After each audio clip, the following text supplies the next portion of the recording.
Today we're going to learn how to determine whether or not a molecule is polar.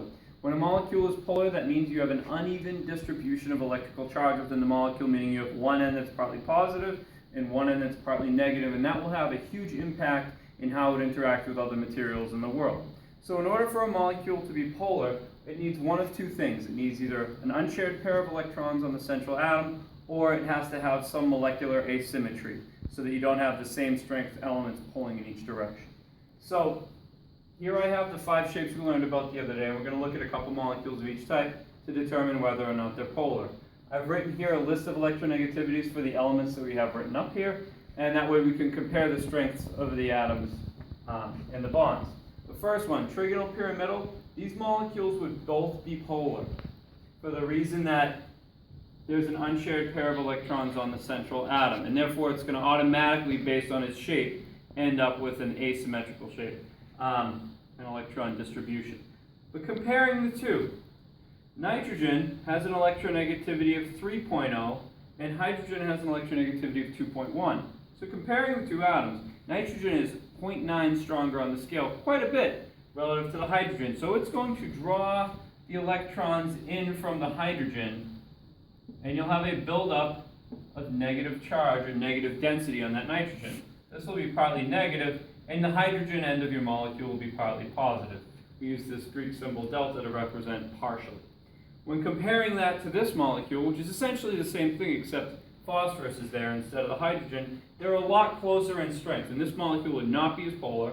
It's still slightly stronger, 2.2 to 2.1, but it does have that unshared pair of electrons making it polar, but not quite as much as this molecule right here.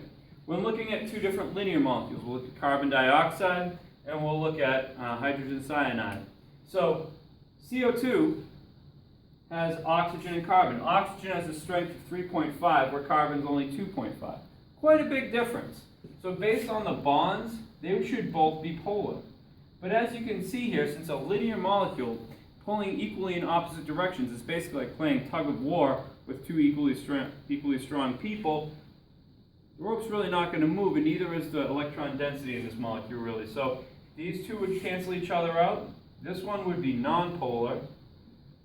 However, when we look at this one, nitrogen is stronger than carbon. It has 3.0 to 2.5, and carbon is stronger than hydrogen. So you would get a general flow of electrons in both bonds in the direction towards the nitrogen.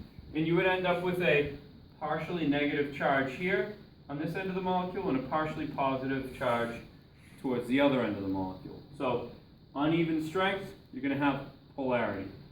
If they're even in opposite directions, they cancel each other out and you have a nonpolar molecule. Looking at the tetrahedral shape, you kind of have the similar situation as linear.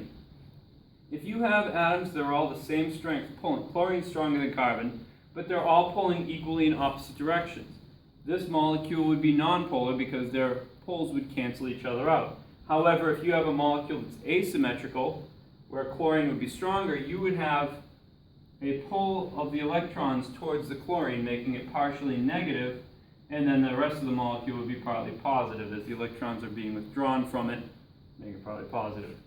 When you have a bent shape, such as water or hydrogen sulfide, which smells terrible, they both have unshared pairs of electrons on the central atom. So when you have that, you're going to have the buildup of negative charge there. But you also look at the strength of oxygen relative to hydrogen. It's 3.5 compared to 2.1, which is extremely polar.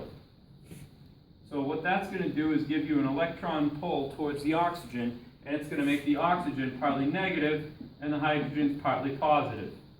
So when they interact with other things in the world, the positive end of the water molecule will interact with the negative end of the other polar molecules or negative ions.